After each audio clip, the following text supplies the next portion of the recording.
Joel Ssenyonyi okumuddiza obwalidde of opposition nalabyeyo n'abaana bazze ku mitimbagano bwe balonze shadow cabinet ya opposition nalabye abaana bazze ku mitimbagano ne bavuma ne bagamba era bavudde mu NUP bazze mu people power. Singa tetwalonze shadow cabinet ne tutalonda na leader of opposition, Museveni yandikedde ku macha nalonda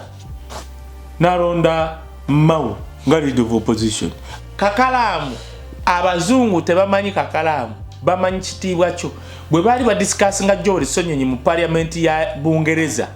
bagamba the leader of opposition in Uganda Joel Ssenyonyi. Mu parliament ya Bungereza tebaleta mulinya, baleta mu title. Bwaba Joel Ssenyonyi asobola okutulwanya n'agenda n'akonkona ku mulango gwa senator, n'agenda mu European Union, n'agenda mu cabinet ya Bungereza nga akozesa ofisi ye, bannange musirikeko temutwasamire ya muganga mumanyi mumpulirize. Bannayuganda kituufu muganga Munyarwanda, take it from me. Mumpulirize bulungi kati tutandise. Muganga either ogenda kutta erinnya lyo kubanga nze sisobola kukamera nengamba muganga nti oli mubi kyesasobola kwogera kugamba nti muganga yazaalibwa Rwanda, tazaalibwa nko Rwanda, muganga yazaalibwa Uganda. Muganga wonegatta ku Gashumba ku Banyarwanda ababbi nga Gashumba ogenda kutta erinnya lyo kubanga kati wetwogerera Bagashumba batandise okuzina amazina. Muganga wonegatta ku Bagashumba. Omuntu gwe nandisubidde muganga gwe yandyebuuzizaako yembidde. Omanyi mbidde zaafe Rwanda. Webuze kubambi naye muganga kasitonookera ne weetoloza Abanyarwanda ababbi ofudde kwa muganga okoleredde erinnya lyo. N'abantu kyenjagala obbagamba ne bwe banaalonda sekandi mu minisitule za Museveni, they are not going to work for us. Ne banaalonda sekandi Muganda Kigwe twesigawo, ne banaalonda Charles Peter Mayiga nga Minister of Internal Affairs, if Rwandese are going to enter in Uganda babadde nga bayingira ne bajja ne balonda. Mwe Bannayuganda kambabuulire ne munaalwana okugyawo muganga yenno muganga musolo mugambako ne banaaleta Peter Mayiga buli wetutuuka okulonda basi ziva e Rwanda ne zijja ne ziro ne baba National IDs Uganda ne bajja ne balonda. Kakala muganga ng'oyagala afuuke hero akere n'enkya okwesimba kuba meya. Bannayuganda bagenda kukuba engalo. Kakala mulaba nga bali mu kumenya ebizimbe Bannayuganda. Anti muganga ajja kera abuuze bani abali awo abagoberera Nema. Ayina amaanyi. Nnyo. Internal Affairs buli kikolebwawo. Ayina kiwaako gundi agame stop. Nekikola. Kati muganga namala agamba stop mu abanema musoke mujje mu nnyonyole. Muleta insecurity kubanga woleta insecurity Bannayuganda bali mu kumenyera amayumba singa bagolokoka muganga yaba mu buzibu. Anti omanyi lwaki Bannayuganda banyize Kakalamu ne wembanze tosobola kuddira Ministry ya Internal Affairs egenda okugoba National ID ne passport automatically no ngamba tojiwadde munna Kenya. Kati ubungu bwange nsoka ne ngamba negumusa ona tumanyiko ki ekyo okitegeere ki waliwo ministry nga ziri sensitive ngomuntu agenda kanedda bannange. Omanyi lwaki ekikubisa ne kino kancho ngenda kyogera ng'omusajja alimu omusayi gw'Ekinyarwanda mumpulirize. Kakalamu ekikubisa Abanyarwanda kwasama. Kyusamu ekigambo nawerekana. Agwe kati tojja kujja mu bigambo kubanga nkugambye amwe hafi Rwanda. Ngenda kugamba ekikubisa Abanyarwanda kwasama. Mwasamye nnyo to the extent nti bannansi be Uganda they are not breathing.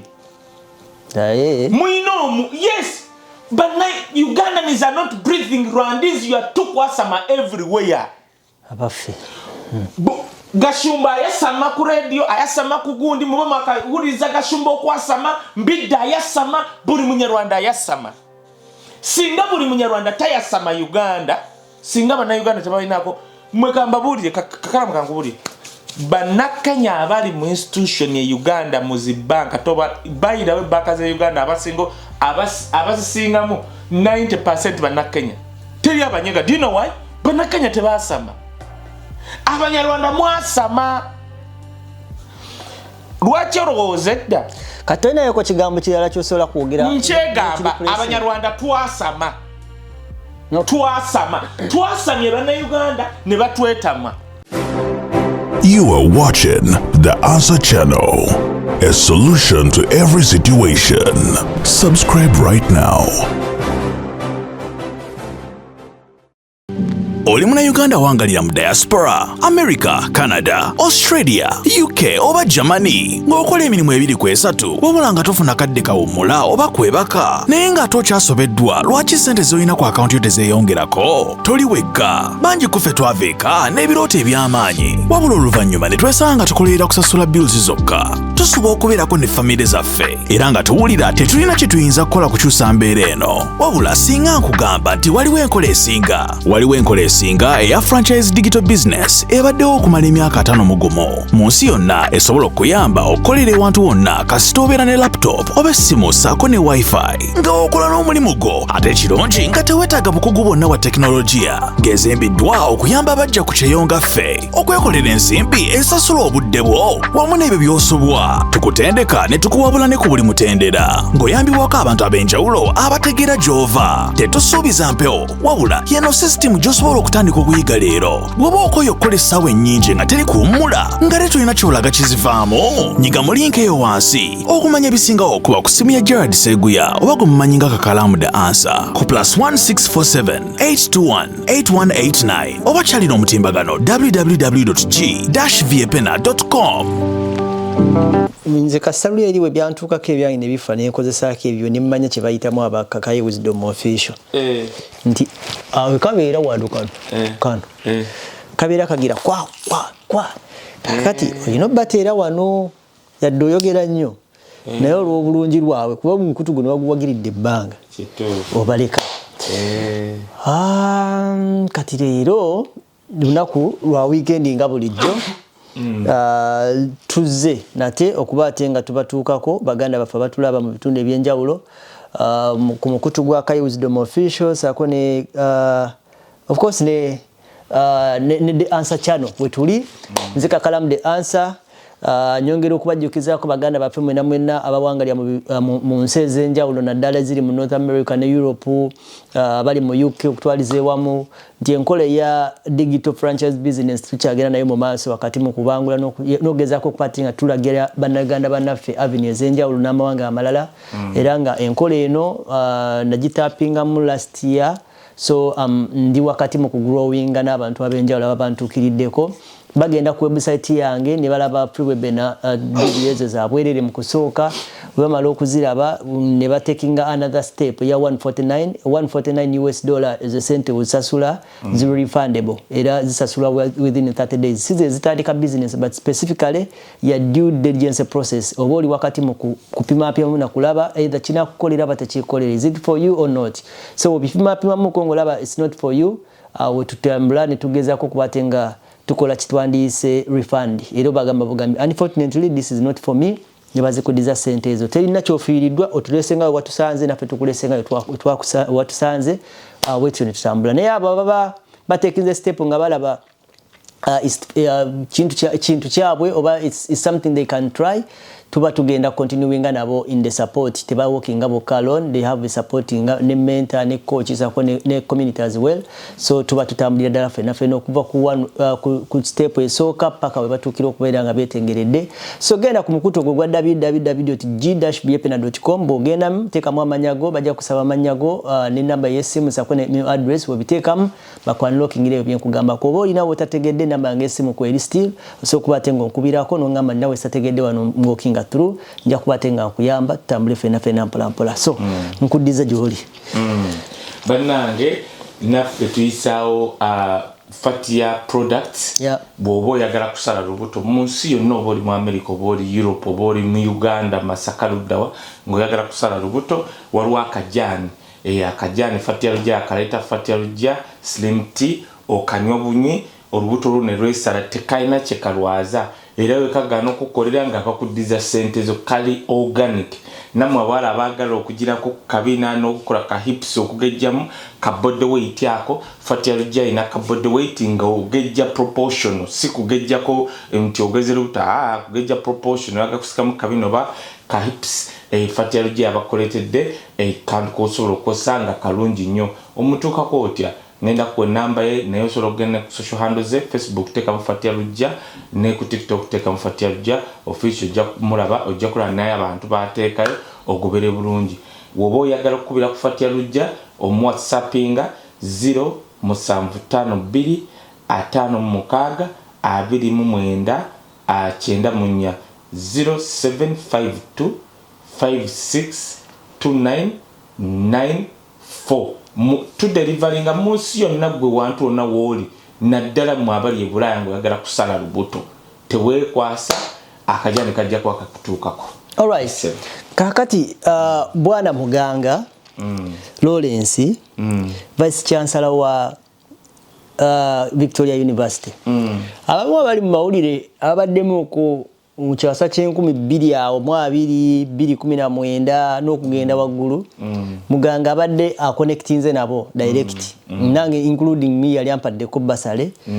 n'abantu abadde abagira ate mu show yaffe eno badde omwogerako mirundi sigumu sebiri nti yali mutuuze wa Scarborough wano n'afubutukawo banagenda wa so Muganga twadde tuli awo nga Muganga bamuwadde obukulu era abantu gwe basinze nnyo simba mwesira ne baga nti kikafuuwa Omunyarwanda tukulembera era saawa yonna bayinza omusuuza omunyama buli kyakola bagamba ezo mpisa z'Abanyarwanda asobola kyokka ekyewuunyisa oba oli awo singa bamuwadde ebyobulimi oba ne bamuteeka mu ICT oba biki whatever oba mu AI kuba ennaku zino abadde agira nnyo AI tebandiwolomye nnyo naye internal affairs Omunyarwanda super nga bwe bagamba kikafuuwe era kebadde emirabanga bwe nti cabinet efuluwe nga musajja ono agenda kukola ati omusajja we amwagaliza oba naye yasazeewo eggwanga tulikwasa Abanyarwanda nga bwe bagamba ensi egende etyo olw'okuba omukwano gukusingidde ensi yo yessebo onkutofugadi nnyo ku Dr. Muganga Ssebo naye kati kakalamu it's okay si mukwano kunsingira Ssebo kwana nange mukwano gwange ngenda kuleetera version 2 kati version esooka bannayuganda gye baagala okuwulira nti bamu ministry endala ne batamuweeyo kati kakalamu waliwo omusajja gwe balonze abantu gwe batoogerako alina dual citizenship oyo omusajja yakuba Mike nayogera erinnya ly'abantu bajja ddikwata naye yasinga okenange nimbuzaabuza ye yajjayo Mike Mukula ku sake ye naalemu nakuba Mike Mukula kukwesimba ku bwemupi bwe naalemu okuva Soroti omusajja oyo yawasa muzungu mu America kati omusajja oyo akyasinza okukolera mu 7 ku pyala yonna okulaba nga omanyi pyala omuntu takitegeera si kujja kwogera ku social media abazungu government webeeyagana ddala z'aba dictator ng'erina kyeyagala mu America Bungereza olina okuwaayo n'abazungu bo nga wagwayo noota abantu 100 ng'abazungu abasobola okugenda ku owa President Trump namugamba ayabadde accident omanyiri ne gwanga oliraba Congo lituyamba okujjayo ku golodi bitya kati Kyagulanyi agenda otuuka okwagala okulaba Trump nga wali abazungu bennyini Abamerika bagenze ne bannyonnyola Trump nti ebyo temuli era nga basobola n'okugamba Trump tosinkana musajja oyo ogenda kulemesa amakampuni ga Amerika agafuna mu Uganda oyo musajja yeyajjeeyo Mike Mukula oyo guy yali ng'ajja mu Uganda naye ng'akuumibwa military police yawasa omuzungu mu America ani oyo Adonia nva ku Adonia esimu eriwa guy yajje Soroti MP osobola muteekamu awo oba guy teekamu Soroti MP bana erinnya lye kale ndyerabira Soroti wa MP kati naye bamuwadde bamuwadde obwa minisita teri muntu amwogera ate kati ate oyo ate yesimu na Uganda ye just kati oba nkugambe ntya naye tebamwogerako lwakubanga bannayuganda tetwagala tetufa tebanese mutabani ava ku mutabani oba teekawo gaye yakubye Mike Mukula tolem asono bwebani indako no ndako kankwe oba gundi yabitinze Mike Mukula Mike Mukula de simbe ba mutabani ya de simbio gwe so gezaako kyonna erinnya ly'omusajja oba ne addo bikoze bitya Munyankole muki si Munyankole ate Soroti wavayo surprise naawe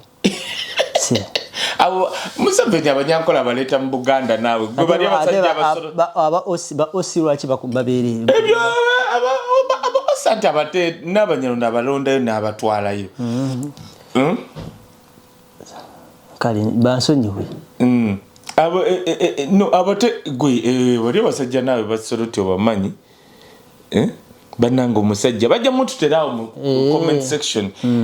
omusajja oyo bannanga erinnya David Calvin Echudu yo sorry David oyo David because of Echudu oyo ate mu America nnyo nti mu Uganda jambuzi ndakonda balayika bam gotegete ngamba mu Uganda jamubuzi vakoli omuyindi ne yabadde tororo oyo musajja ye era na Uganda bamuga omusajja azali mu Uganda oya jamubuzi gondi ya president yawandise baluwa yawandise tasola na mujja okubanga oyo musajja naye yamutaddeko ku list no nkugambye bino kati nkubulira kati ngenda kugamba ekyo oyo Echudu mu Uganda kyasinze okukolera Museveni nti Kyagulanyi agenda okutuuka mu America nga waliwo yatuukiridde nti agenda wa kubanga abazungu bawuliranya abazungu bannaabwe bamusasula sente nyingi era mugagga muvundu Mike Mukurumula nti alina sente oyo Echudu yateeka sente Soroti nti naye yali tamumanyi yagenda kumulonda bulunzi n'agaba naye otyanga omusiva ku bino byogaba omutwalo naawe yawa sente Soroti Mike Mukura alina n'ennyonyi yoyo musajja oyo golaba oyo tene namwogera ko teri asala muga oyo akumibwa military police we yajje Uganda yasinze okukolera Museveni kyonna era wolaba nalaba ko abantu nga bagamba nti Bobi Wine Adonai yebalale meseza Bobi Wine mu America omuntu akyasinze teri namwogerako okulemesa and is paid in millions yoyo mukazi we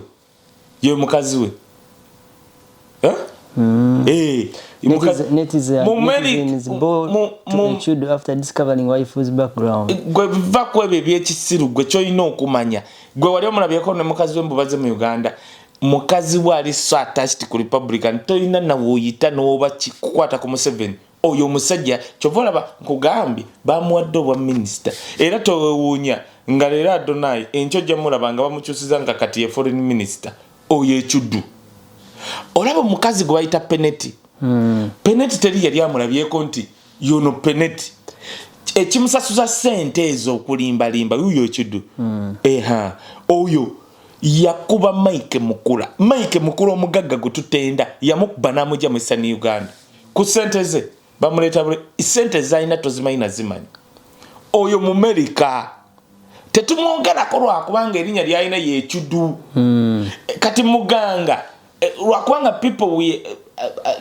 they are so anti kati ye yakakuba eyo naye kanchirete bwentinze kanchegerezeko neme kuleta musajja buzibu wisdom azze n'agamba nazalibwa Zimbabwe kale nenkube yakasa kale kanchogere bwenti tuleterinnya lyani nedda waneno bagamba your place of birth oba your origin nenteekamu Uganda byonna byonna ebigenda okungoberera bijirako Uganda newe kirijja nti Uganda ni Canadian kati ono omukulu wabanga yazaliwa waffe kubanga akasanka okakubye eyo era tekigenda lindako katono nnyo okatambulizaawo okay kakati ono waba yazaliwa mbadde gyala njogereka linda katono nnyo kakati ono wuliriza by that no actually amazeyo myaka ekitakanso 15 kati by that time ekyali kitambulo inabuuza kyali ki okay nkuvuna ekyali kitambula eri Uganda teriyo record n'oba wazalibwa Kisoro kera n'Uganda nazalibwa Kampala kati gochimanyi nti nno waliwo wano omusajja yajja ne passport ye Uganda na saba nga nogifuna yakulaga yagifuna mu magundi kudduka nenga akulaga Rwanda munonya era kiba kigenda mu record kiraga nti nazaalibwa waliwo Masaka ye Rwanda nazaalibwa Masaka mu Rwanda kati kitegeeza document zonna zigenda kutambula boni ni Masaka Rwanda ni boni. Okay, nati chenjagala omanya kino katono nnyo waliwo muwala katono nnyo kaneme confusing abantu uli akanakana waliwo muwala Munyarwanda namulaba wana bazadde bali Rwanda omukyala mama Munyarwanda ati yasaba ya akasaya kakubiri kubanga amanya olulimi naki kati baba babuuza ate no document nti nalinzi nkola ki nadduka nenjifuna nenkola ki document ezitambula ziraga omwana oyo kubanga yabagamba na proving nti yazaalibwa wa Rwanda nengo maninto solo mutuza onagamba nagenda ebukuru. Okay, kati chenjagala omanya kanono kabageza abasabe empapula gitagala genda nnyo ku bantu abamu kyembadde mbuuza nti omukulu ono ye yazaalibwa we watuufu bazadde be bazaalibwa eri oba ye yazaalibwa Uganda? Omukulu yazaalibwa Uganda. Kati wano mu story togenda nnyo kuleeta bizibu bya musajja awo wonna yani badde agobererwako Uganda ni Canadian kati siri ya kitaawe eri kakala togenda nnyo wala nkali naye akasaya kakubawa alabika yamala ne uliriza akasaya kakubawa kale kati congratulations kakala nedda ko njagala bana Uganda bategeere naddala bali ebulaya omusajja ayina ensi bbiri satu bwe yajja wano ekyanguwa ekyali kyanguwa oba wali osabye empapula kati kakala mkankubuuza olowooza abaasaba empapula mu gy'ekinaana 9 bagisabira ku ki actually katugaye abaasaba empapula mu 1995 bawangayo kiki ekyakitambula kati baba ab'engulu eri bawangayo Museveni. Okimanyi nti ab'engulu bamaanyi nnyo mu Canada bangi nnyo n'abamu baali tebazaalibwa ngulu naye ng'ekitambula kiri ngulu ku kkonyi. Koni nene Museveni wano mu lutalo lwano nga bamaze okubasolowinga 95 ye okoni nembadde ngamba 85 bawangayo Museveni. Kati olina okubala buli times kiki ekitambula kati aba 85 84 83 abajja wano banga wanga ebyo ne baba Museveni aludde mu mpapula z'abantu mu mpapula era omusajja oyo abonyeza abantu ali mu mpapula z'abantu noze erinnya kati bali spellinga buli ensi eri spellinga siraba kati abantu genuine kabanga kalamu kankubuulire nze waliwo ebintu bye bambuuza and I don't need to think mbiraba mbimanyi byentambulira byembadde nze natuuka bwe nti mu court because omuntu atakirinze you cannot ask me about politics tosola omanyi nti nno waliwo bu video bwe balaba kati lwakwa omusajja osaga mwogerako nnyo omusajja oli bwe twali ku court abantu ne bagamba kati yokaye afudde kati nga kikyetaaga kunnyonnyola nnyo ogenda otuuka abasajja nga balina ebintu byo biri bwebi baali evvuunulirira dda kwegamba nga waliwo ebintu nga nowonzija muto nombuuza kino nga mbimanyi kati naye waliwo ate abalala nti naye babate waliyo baganda baffe eyo nga akasaba kakuba nga alina okuba okitegeera era n'abazungu bakimanyi nga balina kugatta bugasi mbuzi zaabwe eyo nabo gye bali kati nze ombuuze waayi okitegeera ekintu ekyo kati akasa omusajja oyo alina okumanya nti muganga ekyali kitambula by that time weyajjira e Canada ng'alina okubaako gwakuba akasa okitegeera ekintu ekyo kati omusajja waakuba akasa ke ne katoola ekimutambulirako kyekya Boni Rwandi wamala ofuna celebration nga alina byawangudde ng'olwo Rwanda bukomawo wano Uganda nga atusuddewo olwawo kati awo Uganda yatandika kalamu buli muntu anoonye empapula n'Obuganda abusulawo kakalamu zinalabako omusajja omuwala Omuganda twajja naye bulungi nnyo ku nnyonyi naye nga yazifunye ngeri gwokimanyi nti ne Sudan kakalamu waliyo kampu abayonoona kampu z'e Nairobi babaŋŋamba yeah. Kati okimanyi nti no naye osobola n'okigamba omuntu n'awakana abantu bali Southern Sudan bannayuganda n'abeera Southern Sudan emyaka egi mu kampu kubanga ye Nairobi tekyatambula waliwo abagyonoona bannayuganda. Ekyokubiri Ruto akolagana ne Museveni tebitambula. Kiki nkugambye nti gw'olabanga ekyokusaaga Museveni okubanga alina abantu amukolera pyala ng'ono omusajja alina omuzungu gw'olabanga buli munnayuganda ali e Nairobi genda obuuze ebintu by'abannayuganda tebitambula. Why? Because of Ruto akolagana ne Museveni. Kati ate gwe wandisuubidde nti kubanga eri kampu ya UN Ruto biki tebasobola gi-influencinga maama oba olowooza tebasobola gi-influencinga genda obuuze bannayuganda bali e Nairobi oba ebintu byabwe bitambula. Kati bannayuganda abagezi abamu bakurosinga bali Southern Sudan. Awo kategedde temukoogera nnyo naye kyekyo kigenda mu maaso. Kati oyina okunoonya ekitambula. Omusajja muganga we yajja wano ebiseera bye yajjiramu oyina okubuuza gwali mwaka ki?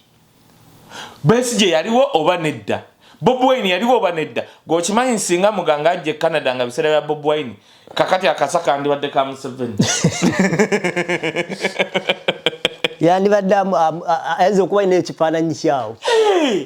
Akasa kandibadde kubanga buli muntu era kyemmanyira ne Museveni mwali mu sitooli ye. Kati osegera ekintu ekyo. Kati omusajja oyo bwamala kati now this is so funny. N'amala okufuna bulungi nnyo n'akatabo ke. Kyovula omusajja akulaga tiyalinga agenda e Uganda. Kati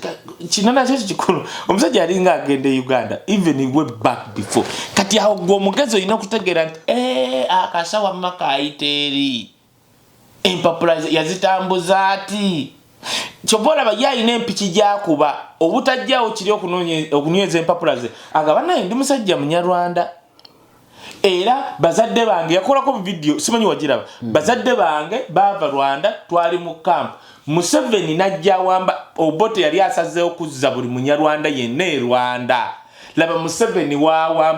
wawamba eyo program neyimirira. Era muganga agamba nti alonda Museveni si kubanga amwagala nnyo naye lwakubanga bazadde be bamugamba omusajja oyo yayimiriza operation yali etuzze Rwanda mumulondanga n'agamba kati bazadde be bamuggyako conscience okwesalirawo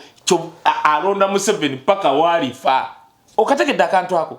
Kati omusajja mugezi ne bannange mwenna abasaba empapula ino kimanya kati nzija ku karakita ye. Bannayuganda mwenna abatamanyi musajja oyo nze njagala muwerako obujulizi nga nze akozeeko naye. Bannange bannayuganda waliyo bannayuganda bangi bw'oba oli musajja muganda osobola okusanga omuganda mu office n'atakuyamba. Sibolereza nnyo muganga and by the way kino kikulu nnyo kakalamu kankubuli Museveni walondwa ng'omuntu n'amuteeka ewantu olina kubuuza lwaki amutaddewo. Nammere omulaba nammere bamuwadde ministry ya local government. Ssemujju yabadde shadow minister wa finance nga Nupu yamulonda. Yavuddeyo n'atuwa wino yagambye Nammere awogana nga gundi nga Debi tamanyi byayogera. Anti Nammere yagambye buli muntu yenna abadde abba ssente mu local government tugenda kukolera n'abuuza agenda kukola ki. Muwulirize budget ya ministry ya local government mbawo example nzira ku muganga. Budget ya ministry ya local government tuli kana kantu eri 6 trillion. Naye out of that 6 trillion 5.4 trillion misala. Kakala mutegere kyengamba. Ssemujju yabadde ku gundi front line koni base n'agamba bane neewuunyo n'omukazi awogana ennyo Nammere kamunnyonnyole 5.4 trillion za local government ministry ya local government misaala kusasula misaala. Ministry ya local government egenda kutambula ku billion 600 ne trillion 5 mu million 4 misaala. N'agamba kati Nammere agenda kukola ki ministry eyo. Owuli akantu ako kati kitege naga Museveni alonda abantu ngabo bannammere for the purpose kati Nammere agenda kukola pyala kubekera nga ku TV kogara baba kuba nduru Museveni kyamulondedde ne kiri David Kabanda kyeyogera kyesagala kuddamu. Kati twebuuze lwaki Museveni yalonze muganga mu ministry ya internal affairs. Mumpulirize Muhoozi mulaba boda ya Uganda bwe yali eggadde ne ya Kenya. Enkolagana bagizaawo. Kakalamu nze kyengenda okwewuunya ku karakita ya Muganga bwe baba bamulonze awa Abanyarwanda passport Muganga waba nakeera bwati n'atandika ozibawa like that kyengenda okwewuunya ku karakita ye kyenjagala okuquestioninga Muganga we zimbidde erinnya lyo oli doctor olikoze mu education kyovula abakukyaza mu State House Muganga mu education alwana kulaba yenga education ya Uganda ekyuka oyo musajja naye Muganga bw'onoddira erinnya lyo ne lifiira mu Ministry of Internal Affairs noddira bagashumba bajenga bwe bayita abavandimwe bakumanipulating mugabe passport nga kyekikolesezza okugaba passport eri Abanyarwanda batali born Ugandan Muganga nkugamba ogenda kwettira erinnya lyo nebyo badde ozimbye bife bw'onoomalozi Abanyarwanda nga bakozesezza bakusuule wali nga tokyalina gy'oyita mu Uganda naye gwe Muganga gwenzikiririzaamu njagala okolenga Nyakairima balonda Nyakairima nga balowooza agenda kukola ebyo by'okumala gagaba passport ne bamutwala Ministry of Internal Affairs Nyakairima yakeera n'addira abasoga n'abaleeta omanyi nti abasoga be bagidde mu passport office n'abanyweza bwati kubanga Nyakairima yamanya nti wano oleeta bano Abanyankole Banyarwanda bagenda ku messing up the system n'aleeta abasoga abaasoma obulungi n'abanyweza mu passport control department era oba n'ogaya agikulemberwa musoga Nyakairima nga tosobola kubanga oli Munyarwanda gwajja eri Rwanda n'ofuna passport ye Uganda. I want to challenge Dr. Muganga leka baleme kukozesa olime kusuula linnya lyo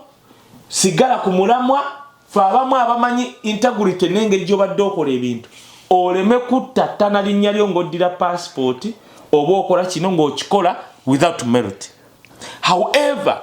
basobola okuba bamutaddawo nga baagala akole kiri ekyalema Nyakairima okukola kati Muganga olina challenge era bw'onoddira n'okimesinga apo ojja kuba ogenze ekyokubiri Muganga ogenza okujja mu Ministry of Internal Affairs nga bannayuganda babakwata kyenoonere babasiba tetumanyi bitongole biki bamala gakwata bannayuganda. Muganga olina challenge bw'onoogikola bannayuganda bagenda kukusiima singa onojjawo kyoyita arbitrary arrest ebyo ebyokumala gakwata bannayuganda n'ogamba nga gwe Minister of Internal Affairs n'ogamba buli munnayuganda gwe bakwata olina okuba ne warrant of arrest bw'oba wa police n'ogamba teri w'amagye agenda kuddamu kukwata munnayuganda. Muganga bw'onookola ebyo bane baali bakimukozeeko kubanga Muganga bakuleese baali bakutte eyakwata Muganga gwomumanyi yali gundi General Akandwa Bebo. Manya simanyi Kandiko. Bebo. Jino Kandiko ye yakwata. Muganga olina challenge mu bannayuganda. Yimiriro ba challenging Muganga. Mu ministry kyusa ebintu ogambe kera ku machanga obadde ojja ku NBS. Ogambe nanze Minister wa Internal Affairs bibino. State Minister. Oyo no ye junior Orian kati ngenda kugamba oli musajja muzeyi mumanyi ka muntu agenda asinga ne Museveni obukulu agenda myaka 9 layira ka muntu yakora mu government y'Obote Obote batu yakora mu Yamini Obote bichi byonna nkugambe natula naye nga musajja mugezi ka mu buzeyi bwe ali bwati era bamulesa agenda okuba active ye Muganga kitegeza yagenda okukola kati bino byomugamba ire Muganga bino bigamba Dr. Muganga wanaba ayiseewo kuba ali kukaguwa ati kakati wamanya bamukuba beire bene kino kankigambe nva kuona social media basenga kuba Muganga wamanyi baba abahima beba chiga botafire n'abahima balabika batuufu of course kati bo bagamba otafire omujjo otya wano n'omutwala mu Ministry y'amazzi naye kati nange kyenyina okubuuza nganze Munnayuganda Kakalamu kankubuuze ntunuulira Kakalamu nkuwulira Otafiira abadde mu Ministry of Internal Affairs alemeseza Abanyankole bakuba emigga embalala Kakalamu tubadde wano mu kulonda embalala bakuba waliwo omusajja ye Bobi Wine oba wembala katono isegeza ono yagenda okukola nga statement ezoli zabadde akola nga gundi yajja nti kati nze mwagala munsule mu ntaana mu nzite temunnemera ko nkaddiye Otafiire nga bwe yali abyogera kati ne Muganga yagenda okubyogera ono direct yavunanyizibwa ne state minister gwegenda osoma emirimu gye yatwala passport office yekisooka yagenda okubanga ayo kati esengeza tujja kuba tuli waneno nga tukubira muganga nti kati updating passport zaffe muganga ino anazituwa bana kati notonna muganga ino n'okutuwa national ID anazituwa oba yakyusedda anti kati muganga ye challenge muganga either ogenda kutta erinnya lyo kubanga nze sisobola kukamera neŋŋamba muganga nti oli mubi kyesasobola kwogera kugamba nti muganga yazaalibwa Rwanda tazaalibwa nko Rwanda muganga yazaalibwa Uganda muganga wonegatta ku Gashumba ku Banyarwanda ababbi nga Gashumba ogenda kutta erinnya lyo kubanga kati wetwogerera Bagashumba batandise okuzina amazina muganga onegatta ku Bagashumba omuntu gwe nandisubidde muganga gwe yandyebuuzizaako yembidde omanyi mbidde zaafe Rwanda webuze kubambi naye muganga kasitonookera ne weetoloza Abanyarwanda ababbi ofudde kwa muganga okoleredde erinnya lyo muganga byobadde onyonyola Minister Janet Mama Janet ku education byagala okukyusa byolina okuleeta kati Ministry of Internal Affairs bannayuganda kyembagamba okujjako nga Museveni yakikoze kulabisa muganga bw'onoolabanga muganga tayiseeyo bwa minister ng'omanya Museveni abadde yeetamwa muganga engeri gy'abadde alina meeting ne mukyala we muganga muna ebyaddala muganga abadde nga ne anti alwana kukyusa abadde agalanye bali mulanya ku AI biki era nze mbabimanyi singa bamuwadde bwa minale kati ono yafunye bwaki kubanga tebandireekayo Museveni akola bwa era singa ne muganga yasoose muwa bwa ministry ya water n'atasooka muwa ya ministry ya internal affairs yandibadde ng'ekiddu teri ayogera ku ekiddu nenze nkuwadde information nti ekiddu yate simu na Uganda completely ng'ovudde ku bino ebyobutuuze bino America n'ebyaddiwo tabiriko mu America tabirina bamuzaalira talina byaddiwo ye passport ye mu America muveeko nekyasinza okukolera Museveni kintu eki nti akoledde Museveni mu America best gye neweyajjanga mu America mbukulaba baani nga talina ono vako ono Bob Wine nti Bob Wine alimu olwalabadaba style boolaba basinkana baseneta nti amukuba hands down naye Besigye kati mpaala ekifaananyi Besigye nga ali ne baseneta ba America ate nono naye bamuwadde ba foreign affairs kikukunyonyodde nikakati kiki uyo simu na Uganda ekiddu sinabya ye talina ku byaddiwo kwate ono naye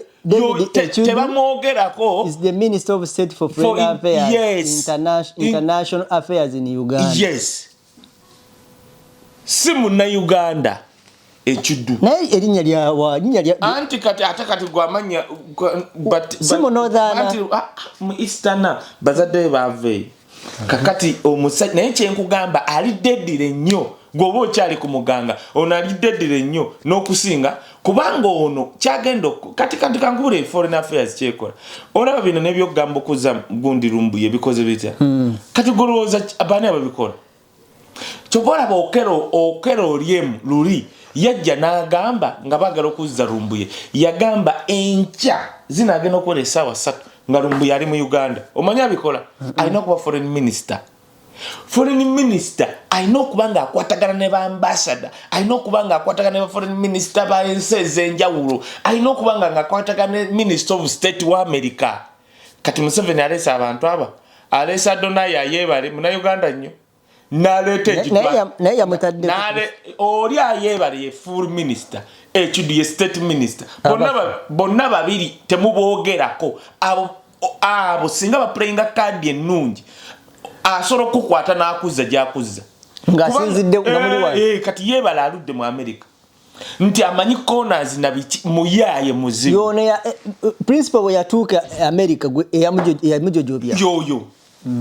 ayebale kati abantu tebabo naye ayebale naye baagaye naye munyarwanda bamutaddeko bamunoonyereze kati nkunyonyodde vako Museveni byalimba bayimandi anti kati uliriza vako byayi kati Museveni kati kakubulire okujjako Museveni nga tayagadde Museveni waba awadde omuntu wa minister no buuka boti nodda boti nokola boti okawuli akantu ako ekikubya muganga kuddira otafiire mujja ministry kwanga otafiire naye alina abamuwagira ne oba government kubanga otafiire bebamu ku basajja abalwana olutalo alina abamuwagira kati ate Museveni alimo kuba ba old generals bajja mu cabinet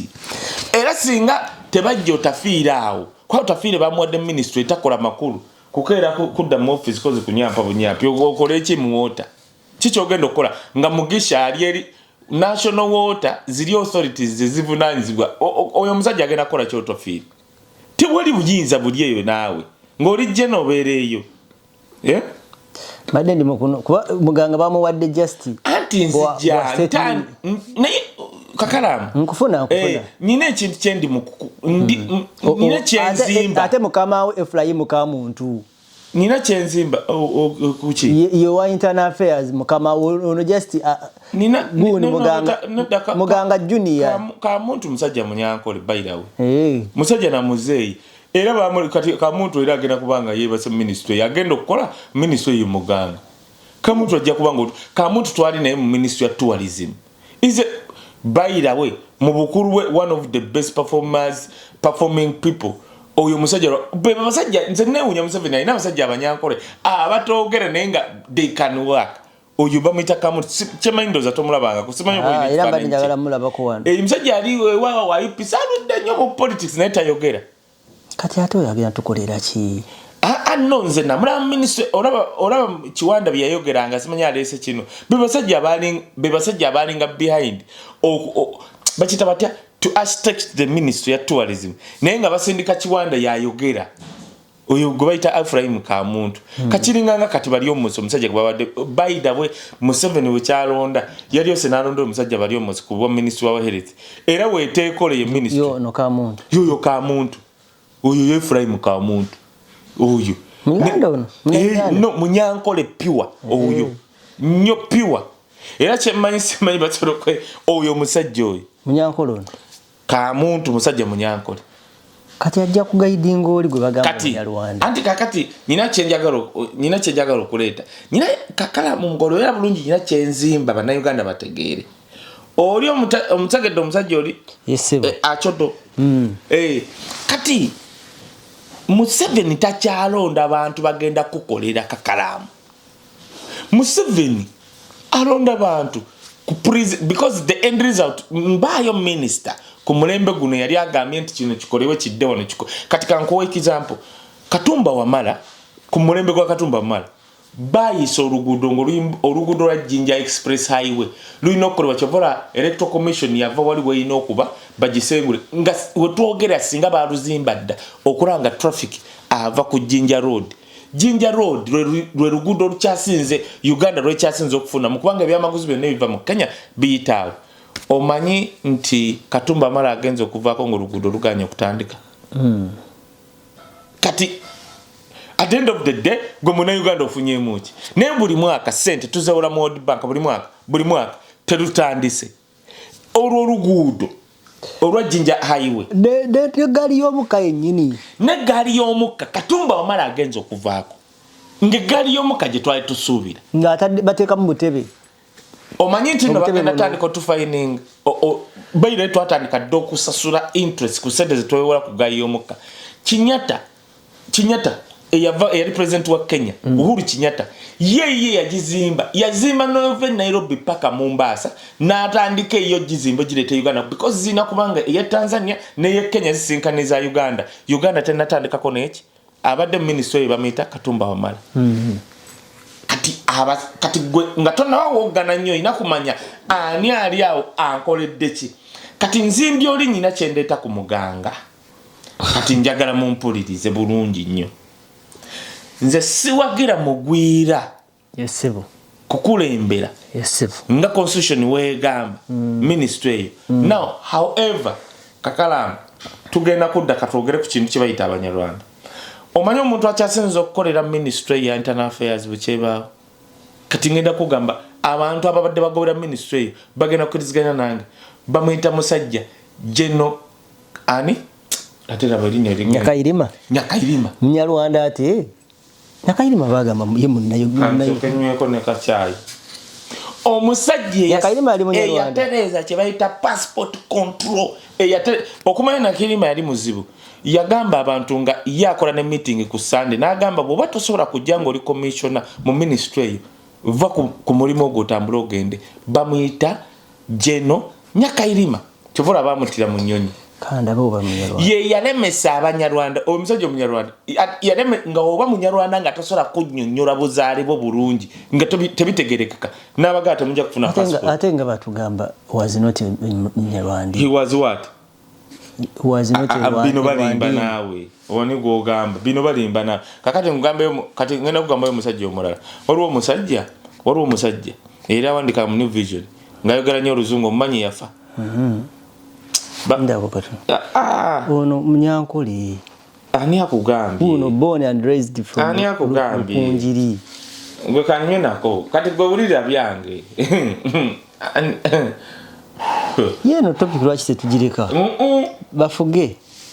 nzija nungi gwagirese singa kuba buli bendeeto ngamba abo bakati ono nze Google engamba is born and raised in Rukunjiri, Western Uganda. He belonged to Munyankole ethnic group from Western Uganda. Era bandigambi wano nti ze Rwandi. Kati tutekemo ko muganga, tutekemo ko muganga labe. Kantekemo ko muganga. Ate soka kuteka muganga, tugenda ku muganga. Tunula wano kakalamu. Kati mayine Museveni omutekamu ne bagamba ekyo. Akateka Museveni. Nenda teka muganga. Muganga buli omu yamutegedde. Era siwaka kateka Museveni. Ngate lwaki mutekamu. Tekamu Museveni tumubuuze. Tekamu Museveni. Naye we baleetera ate tubisoma. Tofaayo. Kati webaleeta ebirala ne kati nkunnyonnyole bannayuganda kye bamanyi goteeka Museveni. Kakalamu Google ng'ebuuza ku bantu abantu bolwe yagifeedinga data naye era ku muganga baleeta bulala no anti era teyeewakana muganga yeewakana olabye sebo kati bisomera abantu soma kati badde yakaloso bana tutadde Museveni is Museveni Rwandi no Museveni is not a Rwandi he's a legal Ugandan citizen by birth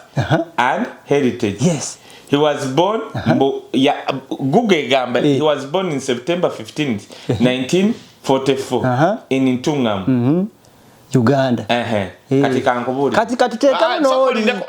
tumumanyi ndikakutofayo katandika ku Museveni kakalamu neda toyagala bingi tofaayo lindako buli muntu amanyi kati ngenda kuga kakalamu ku bintu bya Google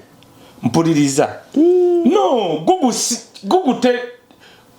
baire kakalamu kino kankigambe no kakalamu kale zokolete simu lindako katono nnyo lindako teka ogenda kwogera ebintu eby'abatugana nze mbadde nkulaga ko bulazi wono katono nyine kinche ngendo kugamba kakalamu nyine kinche ngendo kugamba era na akasemba yo kalaba kagamba kati lindako nyine kinche ngendo kugamba kakalamu mpuliriza buli muntu yenna agamba who is wisdom kitegeeza waliwo omuntu yatula bwati ba prominent people nekunganya information Google is fed by that information nebeerayo naye gwaba yeyogeza uliriza anti labayo katono nnyo kankugambe kakalamu bagatta bugasibe buli muntu yenna ali eyo amanyi bulungi kale teka mba parents of Museveni olabibona kale tusoka tuleka Museveni tofaayo nze nibadde njagala nyina kyenjagala okuleeta teriyo munnayuganda atamanyi tribe ya Museveni okujja mungu yakazaalibwa leero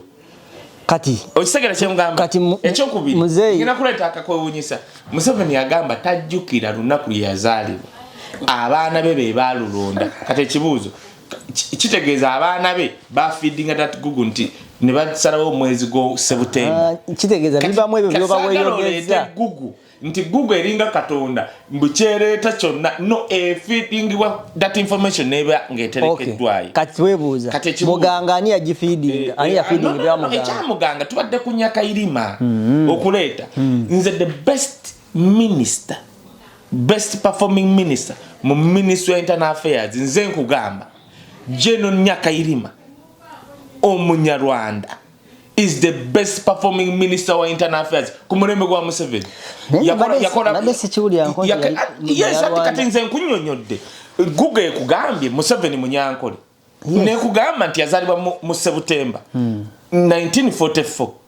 Museveni ya mu 19 katino uliya kana kenda kati uliya kana ochimanyi nti 1960 Museveni agamba semenya yali omanti yali mu government yatandika muto yagenda kwa 13 naye gwe kankubulire ya penetrating nawe ine ebintu mbyo olina ngo emyaka gikyali mito kati wabikola oli wa 12 kakala muna ngenda kugamba faba omulembe guno na yesu yalina emikisa gisse omulembe guli Museveni yali akyali entunga mu myaka 13 najja nabera mu government y'Obote yali alina mental way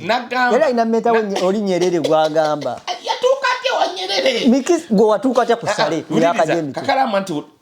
kakala tubala time yes na yala soka tuba ku Museveni kubanga Google gambi Museveni munyankole ekyo bana Uganda tukibarekedde kubanga buli omwachi manyi kati sagala bana Uganda buli aliye mutegere wobuuza ng'ekintu Google waliwo abaya feeding nga wala Museveni we yagamba nti birthday tajjukira wabula abaana be baalonda kati Google neekuwa ekyo abaana be kibateekamu nawo tuddayo ku muganga yesebu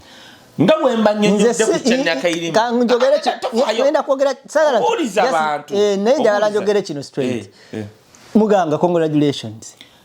oli mukwana gwaffe wali ompaddeko ne basale sikwagaliza kibi naye nzize wano kuwulira side yo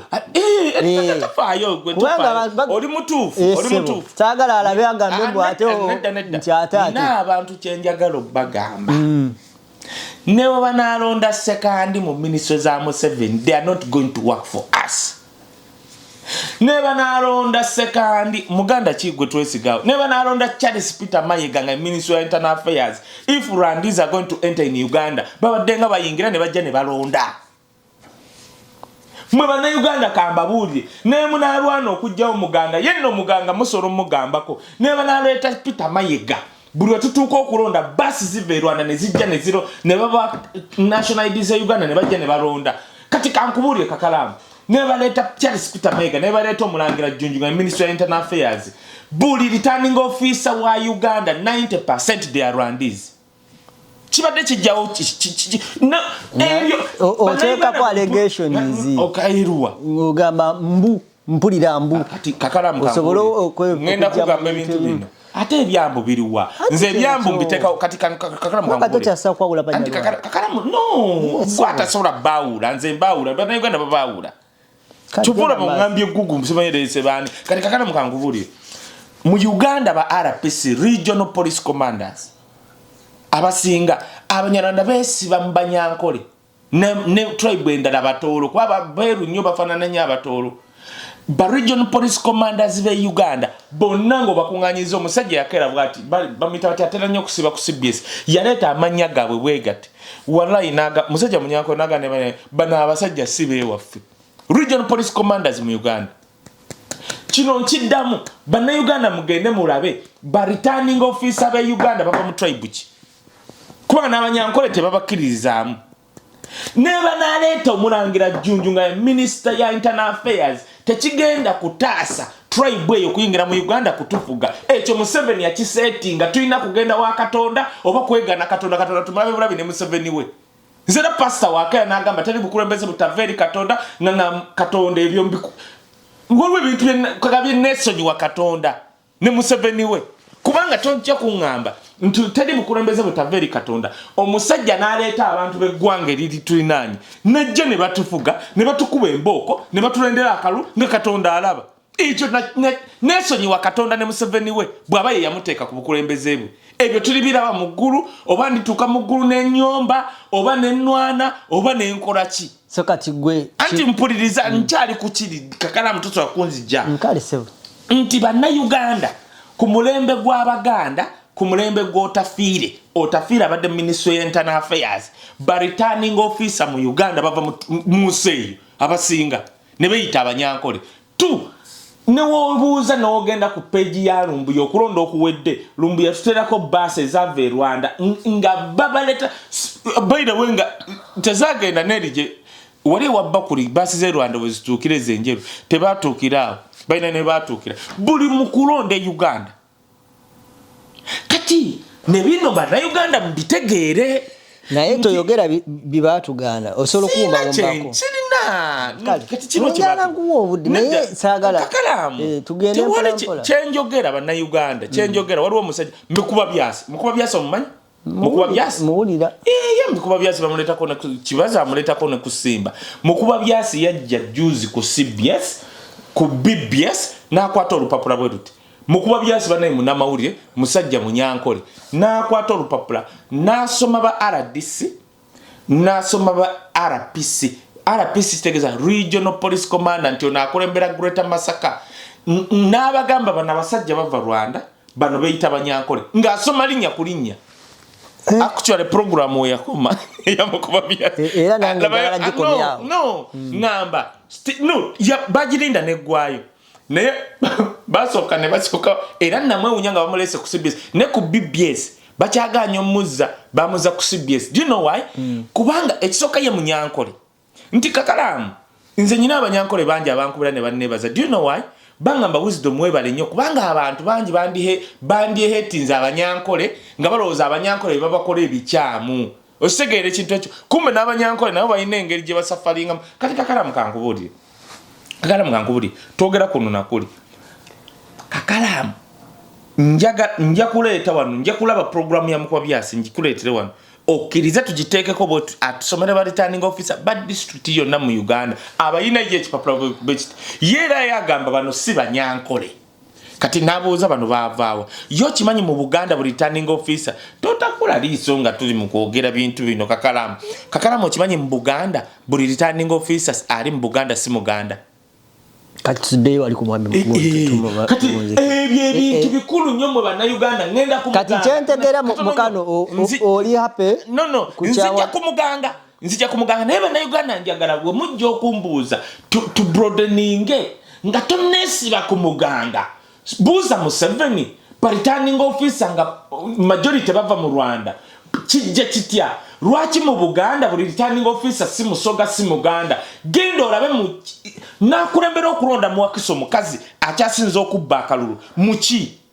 genda olabe returning officer wa Buganda tugende Mwankole lwaki ba returning officer Mwankole teriyo Musoga teriyo Mulugwala teriyo Mucholi teriyo Muganda ebyo ebintu bikulu nnyo bannange mwabali ku Facebook nga tonnakuba muganga kubanga muganga agenda kujja ng'osobola n'omukuba ye omumanyi naye ate bali ba returning officer tu nze nkuwadde genda mu Ministry of Foreign Affairs mwe baanamu abali ku Facebook njagala bakugula amaaso abagikulembera ba Adonai baavaawa ne state minister we mubadde kati omusajja olabera erinnya lyalina okuva Soroti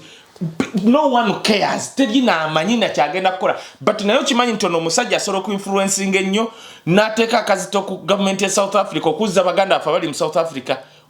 ate mwattuka nkubuulira ekintu kisobola okuhappeninga nze ensi bbiri zesasobola kwesiga South Africa na Turkey okiwulira kati bataddeyo abantu aba bonna binga we bali bakulaga balina obutuuze bwa America tebalina na diwo kati omwana ate bombi bayaye gwe Adonai asumbuye Bobi Wine mu America kati gwe bakuleetedde ne bamuteekako state minister nga ye mukazi we akola kintu ekikola PR wa Museveni manya nga akola PR ya Museveni mu America nti Bobi agenda okutuuka ku senator ngono muzungu America yayisedde no mba senator bonna nabagambo yo mulabe ono mumugano meeting ono mukole bwe muti they are paid by Museveni ebyo temubyogera ko ate bikulu nnyo biri technical kati ekisembayo abo ba Adonai be baleese n'oli omusajja ani Adocho echobo simanyi echobo za nalero mumpulirize ministry gye baba wadda ababiri akerencha muganda wange kubanga Adonai muyaye yena atakolanga okero lyo mulaba kyakola nagenda alangirira nti bulumbu yakomawo Adonai asobola butalangirira kakati Adonai nakola bwati nakikola nga kiri gundi covered operation nga agikola eri covered operation najiteka mu sente na influence ngezo take na influence ngezo nsi South Africa kubanga aba basajja ba Adonai they have nothing to lose they can do that nebatakola kyokero olyemu kati mulino babuuza mubateekeko nabakazito bajje batubuli nga sibya kwes nga bino byenda bibya kanyaka irima boy ni here simanyi raise here simanyi bita gwe gundi I'm part of that tribe by not those people nje chendo muganga muganga tibamuvunana kubeera kuva Rwanda bamuvunana kubanga alina obutuuzi mu Canada ngenda kujja muganga mumanyi mumpulirize Bana Uganda kituufu muganga munyarwanda take it from me mumpulirize bulungi kati tutandise birimbi banyonyodde mbate mwina mu interested it's upon you mwe mbate mulaba nti be bawadde Ministry of Foreign Affairs babakuba basono bakwata okuva eje muri it's upon you. Okay. Kubanga kati netwa tukabira baganda afa bali mu Dubai abalino bayamba Ministry of Foreign Affairs kati baba kutereddemu abasajja muyita abanyankole noli gwe muyita munna Uganda it's upon nze tebinkwatako ne mbate mubikirize nze sitebijja kunkwatako katuze ku Muganga. It is an open secret. Muganga musajja Munyarwanda. Naye mumpulirize bulungi bannange. Buli muntu akolaganyeko n'oyo musajja Muganga. Okutandikira kubona bobo omanyi kuba entertainer be Uganda abamanyi Muganga. Bonna bagenda kubuli oyo musajja Muganga ne character ye. Buli mugenda kuba comedian, mugenda kuba yimbi bakaro kasita oba ba spice oba mugende munonya abayimbi bashiba munonya abayimbi bane kubashiba ne wabe wakadongo kamu mubuze mwabakolaganyeko nono musajja Omunyarwanda gbayita Muganga banange mumusanza atya banna Uganda kamba bulire si buli Munyarwanda nti mubi no kantandike bwenti ekyobuzaale bwe Muganga musajja Munyarwanda. However, Muganga was born in Uganda, a Rwandi born in Uganda. Echo sagala tukibuse maso katika nnyonyole bulungi. Bwe yajja mu Canada okusaba empapula. Banna Uganda ngawe mukimanyi nti okusaba obutuuze bw'ensi zino. Tetujja kigenda in details. Banange teri yatakola mu kabadi ekyo temukivuna ne mukitegedde. Newo wegaanayo. Mwe banna Uganda mumpulirize. Teriyo muntu kwagamba atasabuwazaamu. Kati omusajja oyo ekyayanguwa. Kyekyo okugamba. Kanyemu ne kakyali.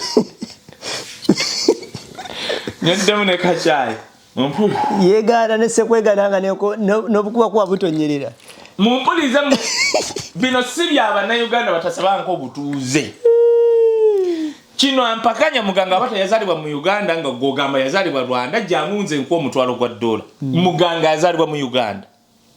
Neze nkugambye boba buli muna Uganda waliwo omusajja bamuyita Musumba Akim. Yali musajja Musiraamu. N'alibongereza yomweru. Kwata wano mumanyi musajja mweru. Nalinze nga sisubiranga konti nze ndibeerako mu nsi zino nosaba obutuuze. Omusajja oyo yali Bungereza nga tugenze bwette Bungereza sijuke na mwaka ki. Omusajja oyo n'ayogera mu chat yali baira omusajja oyo w'amaanyi munoonyeze ko bamuyita Pastor Akim ali Bungereza yali musajja Musiraamu n'alokoka dda. Twali Bungereza natugenze mu chat ye n'ayogera ekintu kitegeera na kitegeera. Yagamba buli muntu yagamba njagala tusabe Katonda atusonyiwe. N'agamba fenna abali wana abasaba obutuuze waliwo emiswiba gye twakolamu. Teyayogera kigambo miswiba naye nyina ekigambo kye saagala kwogera mwe mukitegedde abasaba obutuuze. N'agamba naye tusabe Katonda. Yakyogera atya? Twenenye, let us pray to God to forgive us. Buli muntu asabye obutuuze bannanga ayina kakamula n'akanzaali kayongeramu. Kati akanzaali ako Omusumba yagamba katusabe Katonda akoleki? Asasire. Muganga Ugandan, born in Uganda. Aze Canada. Oyo musajja yajja ne Canada. Nga yave Uganda okujja nga amaze okusoma by the way nda kukamula lyamuyiwa mu nsi ki yamuyiwa waffe yamuyiwa kuyafu bakuyewaabwe yayina jiweri naawe kamula yayina mu kuba Kagame gwe muna Uganda ategedde buliri muganga by the way yajjanga expatriate by the way and simanyi lwaki Muganga tayogera bintu bino I think ajja kutuuka abyogere kati wajja Canada azasomye natuko okuyiwa Kamulali n'agamba Kamulali okusinzira ku eno neno muyiwewa. By that time nga Kamulali yoina mukuba buli busajja bulina nyindo zino omusaya Kamulali n'amukuba wa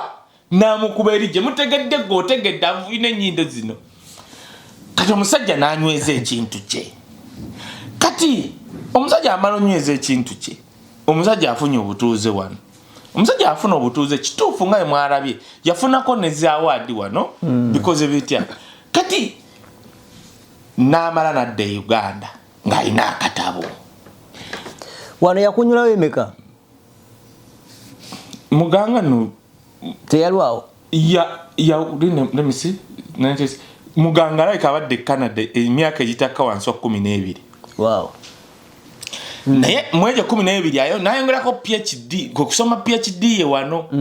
yajja asomye bamuletanga ng'omukugu kati nayongerako PhD bayirawo ne kino ate kati kankyogere muganga teyajjanga lugojamye nga fenti atandikidde kuzira kati nga olaba abaana bazze kusoma ba student whatever kati nayongerako PhD naye nga wenkugambye akasaka kubyeri mwe mukitegedde mu Bannayuganda basabye obutuuze kati bwamala okukakuba of course nakafuna naye kati mu record muri mubeeramu nti kati nga bwe nakuba akasa Zimbabwe kati record ebeeramu wano nti Zimbabwe ni Uganda Zimbabwe ni Canadian kati mwe mwalabye omusajja akasa yakakubeeri naye mu records we bakebera nga balabamu ensi eri endala nkutegedde nti ne wakubadde eri wavaayo naye losigalako kino your date your place of birth meeting zafunye mu seta sisuubira nti abantu minister bandicaccadde abaana bifu anti omanyi lwaki Bannayuganda banyize kakalamu ne wembanze tosobola kuddira ministry ya internal affairs egenda okugoba national ID ne passport automatically no ngamba tojiwadde munna Kenya kati ubungu bwange nsoka ne ngamba nigwe musajja ona tumanyiko ki ekyo okitegere ki waliwo ministry nga ziri sensitive kingo mutagena kanedda bannange omanyi lwaki ekikubisa ne kino kancho ngenda kyogera ng'omusajja alimu omusayi gw'Ekinyarwanda mu mpulirize kakalamu ekikubisa Abanyarwanda kwasama kyusamu ekigambo nawerekana agwe kati tojja kunjija mu bigambo kubanga nkugambye amwehafirwandi ngenda kugamba ekikubisa Abanyarwanda kwasama mwasamye nnyo to the extent nti bannansi be Uganda they are not breathing muinomu yes but Ugandans are not breathing Rwandese you are too kwasama everywhere abafe Gashumba ayasama ku radio ayasama ku gundi mubama akahuriza Gashumba okwasama mbidda ayasama buli Munyarwanda ayasama singa buli Munyarwanda tayasama Uganda singa Bannayuganda tebayinako mwekamba bulire kakalamu kankubulire Bannakenya abali mu institution ya Uganda muzibanka toba bayirawe banka za Uganda abasingo abasingamu 90% Bannakenya teri Abanyega do you know why Bannakenya tebasama Abanyarwanda mwasama lwaki olowooza katena yoko kigambo kirala kyosobola kwogera nkyegamba Abanyarwanda twasama twasamye Bannayuganda ne batwetama fatuyina ababbi fatuyina abayaaye tusuffocatinze Bannayuganda mwasa and let me tell you any serious Ugandan ajja tukuba empi mwasamye kakalamu teriyo ggwanga lisobola kuguminkiza ggwanga ddala nga liri mu ggwanga eryo nga lyasama olaba omanyi lwaki bannansi ba South Africa ba Julius Malema Thabo Mbeki yavuddeyo n'avumirira ba South Africa bali mu kukuba ba South Africa bababu bagabane mukuba ba Africa naye singa wali eggwanga limu mu South Africa eryasama omanyi nti libandisinze okutta ne bano banoonya bagwira tebali specific nti tunoonya Bannayuganda kakalamu nkusiba singa Kisekka bali mu South Africa nga besimbye ku MP bafuusa ba minister ba South Africa balinoonyeza ku buli Munnayuganda tojja kuŋŋamba nti Abanyarwanda okay kangambe tutuuse ku extent mwe muri mu department z'ebyokwerinda beno basimanyi bakandiko eno bachi mwe ba advisor mwe muri mu state house god you know nti olulimi lusinga kati okwogera luli lwali lulundi kati Lunyarwanda N'olundi lwali akakati. Museveni webekyanga ne anti bebisera betwasinga ogenda nnyo mu State House. Museveni weyekyanga ne Kagame bali ku rutinga abarundi. Baire wenga abasajja oluzo anti oyogera n'omusajja ng'oluzo oyogera ng'olunyankola akutunira bwati. Barundi nga mpuliranga abali polepole. Museveni yafuga Burundi tokimanyi. Kisobokera dda East Africa yonna. Nsokolindeko ensi gyatafuga ye Tanzania. Era ekyasize omulete. Mulabange ate ajivu Museveni yonanga katone. Agesiba era abagamba mbuno yazaalibwa simanyi akulira. Yabazimbira n'essomero. Bayirawo ne kino kankigambe. Omanyi we yazimba. Museveni yali Tanzania n'agamba mbu yabazimbira essomero mbu yazaalibwa. Kati otegedde bino ebya Google Museveni yayimirira n'agamba wewe nazaalibwa. Ate Google egamba ntunga Museveni tazaalibwa nko ntunga munaawe. Museveni naye twavuddeyo dda. Ndi kugamba lumu Reverend yamutwala ow'ekigo. Yamwadaptinga. Ye Museveni bayina batendio byonna kyemanyi toke nakudda ku kicho ndio se nekijjukira Museveni yazimba essomero Tanzania n'agamba wow nazaalibwa kati ajja kugwega matungamu naye erandiza kyonna kyekiri yagattagatta obulamu yagatta buwayabwe n'atukwata Kakalamu singa South Africa Woman Chiseka Minister of Internal Affairs. Half London yakulembera ekitongole semwa ye South Africa. Ani mpayo mulala. Mukabya Junior nga ye Alima. Mukabya Junior nga Alima Wale. Alima Wale nga Minister wa Agriculture. South Africa and guy wait a minute banana. Dine gwangale bana Uganda ngati tufudde basiru. Njagala okuyimirira wano nga ngamba banna Uganda muri batuufu because you are not breathing. Nze njagala okulabula community y'Abanyarwanda teriyo ggwanga Museveni can stand there n'omwana we najja n'egiba myaka aga. Ne Kakalamu nkugamba bwe kibanga amawanga ago galabanga Museveni wakikoze obulungi ogawula bokuleeta abantu bayagala bafuge. Kakalamu tugenda kera ku macha. Teri yali amanyi nti omwana w'Obote asobola okufuuka mukwano gwa Bobi Wine.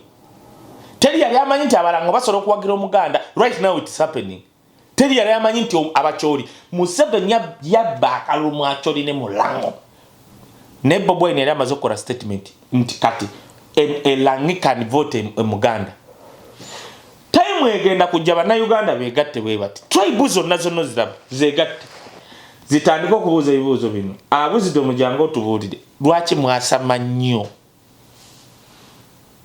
Kakalamu, I'm not joking.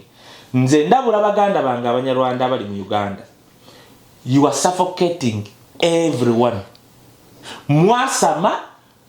Gashumba atugamba mbwe eggwanga ly'Abanyarwanda lyeriri next to Jesus. Oba okyali awo wabeerawo omusajja atweetinga n'agamba mbwe ate kakati ate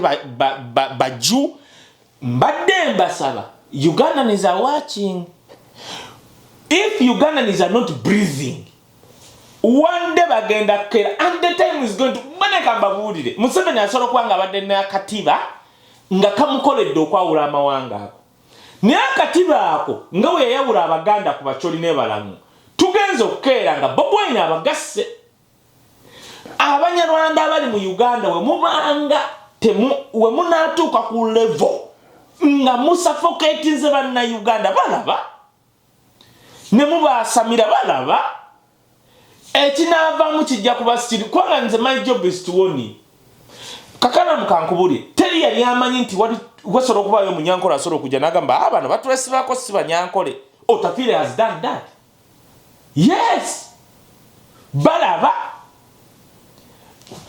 Muganga si a problem. Era Dr. Lawrence Muganga ekirungi nkwebaza nti tewanyiize. Dr. Lawrence Muganga teri atawakanya buyigirizeebo, teri atawakanya bagamba teri awakanya. Yomma. Teri awakanya buyigirizeebo, teri awakanya competence yo. Ne Dr. Muganga osikidde ekintu ekibaddewo the hatred obukyayi nti abantu kwegamba babise ne kiri kyosobola okukola mu nga obadde obikola musajja tofubyo yagala education ekyuke buli kimu babibise bagamba we have been suffocated. Ekyo Muganga I challenge you katonda wa tuyamba noyita ku kakiiko ne kakakasa Dr. Lawrence Muganga nkusaba kolera bannayuganda bawe kirabo Muganga keera nga obadde ojja ku TV balage nti olina obuyinza keera okola ebintu okimanyi nti nato minisita okukyusa okusigala mu byafaayo awo Muganga keera okola ebintu ng'ebi bina jangu kwa NBS bayita bannamawulire bagambe okuva n'olwaleero teri wa poliisi akkirizibwa kukwata Munnayuganda nga tewali gundi warrant of arrest okero gambe ekyokubiri teri wa amagye kuddamu kwetaba mu byakulonda Muganga okero gambe buli Munnayuganda gwe batwala mu kooti oteekeddwa okuba ng'onoonyereza obujulizi obw'enkukunala ng'ate butegereka singa mutwala Munnayuganda mu kooti nga tewali bujulizi gwe poliisi nja kukwata Muganga wonokola ebyo ogenda fuuka hero teri agenda kuddamu kujjukira nti oli Munyarwanda naye Muganga ebanakuwa ministry eyo n'osirika n'otandika okukola kimu ng'Abannayuganda bagamba mbu baakuleese kugabira passport Banyarwanda n'osirika Dr. Lawrence Muganga nkubuulira bw'onoomala okubawa passport ezo ogenda sigala mu Bannayuganda ogenda tekigenda kugaggawaza bagenda kukozesa nga ebakoseza Anita Among bakerere mwe bali bakuyoola Muganga teri Munnayuganda agenda kuwolereza luli twakuwolereza Bannayuganda bakuwolereza bwe bakwata Bannayuganda baavayo ne boogera Muganga we banakozesa obukozesa okugaba passport eri Abanyarwanda ogenda kutta integrity yo ogenda tukola bubifa aba Canada ogenda tukola bubi Abanyarwanda ffe ogenda kutta ekitiibwa kyo bagenda kukozesa osigalao Muganga ogenda kubanga tokyalina bw'oyita mu Uganda ate teri ali kuwolereza olwaleero nno ndowooza ate tugenda sukka waawo kubanga simbuuliridde Kakala ate munnaffe tetumwegaana bwe buzibu nange sijjamwe Kakala mwali wasobola okubuusabuusa obusobozi bw'oyo musajja naye nze nabadde simwagaliza awo awo ziradde mu akiragere mu kati Kakala si ICT wala singa balonze Muganga mu Ministry of Education ngenda kugamba buli muntu yenna Muganga gwadirinze naye neba corporate world buli omu yandikubye engalo bwate kubanga buli muntu amanyi Muganga bakuba n'abaana ba social media batamumanyi bandiga bana etufunye omuku gwagendo kubanga kati Kakala mukankubuze lwaki omwana mu senior 4 yandisomye Canadian pay release nze natuka ku Mississauga wali buli wembadde nvuga nga mvuga truck kuite Niagara because bitya nangamba nenzijukira we nateke bigere mu bafu ngani ko kimanyi nti no abaana bangi nnyo aba Canada tebebimanyi n'ebyo betusoma no soma se New York City St. Louis way gomanyi ne twasoma mu New York City atesibye ebikuru New York kati St. Lawrence we twasoma ya bye twasoma mu New York mbu what made New York simanye bikoze bitaka ebyekisiro twandisomye oba kubanga kati omanyi nti omuntu tamanyi New York ne New York City tabyawula waliwo New York ne New York City ne Manhattan bantu bangi nnyo tebabyawula singa twasoma oba ebyo bibyani tugasizza yo kimanyi Kakalamu singa kubuuza yawula New York ne New York City chechi nze ndi mwano Canada siriye wabo kati omuntu osobola muga New York saza naga agambye ki sina kyenjagaza singa twasoma ebyo mu senior 4 naye twasoma mbucha kyafula New York city kyafula simanyi ebitatuyamba nako Canadian pererizi wasoma ku St. Lawrence Seaway bulungi nnyo kati ne Kakala lwaki twasoma St. Lawrence Seaway Mississippi yes sir kati nabuzo mu Canada luli nti mu geography wamwe bamumanyi ye geography gyali Kakalamu Katonda wali kuwaayo nodda mu high school wano jja kunyiga kubanga onyiga abaana bye basoma first of all high school wano Kakalamu eri interesting osobola n'okuva ku by'okuyiga n'otunulira bye basoma ne weewuunya hands on n'olaba bye twasoma ebyekisiru Kakalamu nze nali nkola chemistry ekiri fane nze musini afona gwa arts okusinga kundi sciences nayitira ddala arts waggulu nnyo zanenda gwa arts computer science ne Kakalamu naye nali siri interested nnyo mu sciences nenga Kakalamu wonoolaba sciences gwe basomesa wano jja nakkaabo kugwe bye twasoma kati Muganga singa bamuwadde Ministry of Education tiyandifunye this backlash however Muganga nze mugambye kakala muganga ngoyagala afoke hero akere n'encho okwesimba kuba meya Bannayuganda bagenda kukuba engalo kakala mulaba nga bali mu kumenya ebizimbe Bannayuganda anti muganga jakera abuuze bani abali abagoberera NEMA ayina amaanyi nnyo